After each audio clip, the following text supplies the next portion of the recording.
વડોદરાથી વીરપુર જલારામ સત્સંગ મંડળની ભક્તિસભર ધમાકેદાર યાત્રાનું વાર્ષિક પર્વ દર વર્ષની જેમ આ વર્ષે પણ ગુરુ પૂર્ણિમાના પાવન અવસરે વડોદરાના જલારામ સત્સંગ મંડળના 50 જેટલા ભક્તોએ વીરપુરની ભક્તિમય અને અવિસ્મરણીય યાત્રાનું આયોજન કર્યું। ગઈકાલે રાત્રે 10 કલાકે વડોદરાના ઝાંસીની રાણી સર્કલ પાસેથી આ ભક્તિ યાત્રાનો શુભારંભ થયો।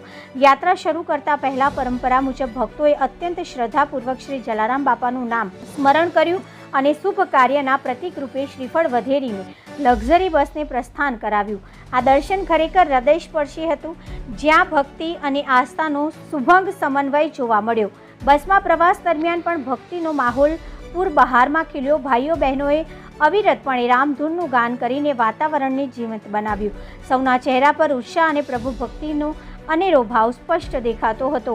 આખી રાત રામધૂનના સૂર રેલાતા રહ્યા અને કોઈને પણ થાકનો અનુભવ થયો નહીં। આજે સવારે 7 કલાકે આ ભક્તિમય કાફલો આખરે વીરપુર પહોંચ્યો।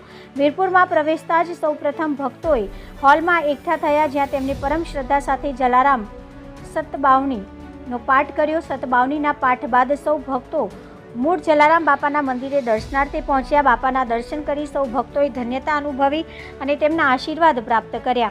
આ યાત્રા ખરેખર ભક્તિ, શ્રદ્ધા અને અસીમ ઉત્સાહનું પ્રતીક બની રહી।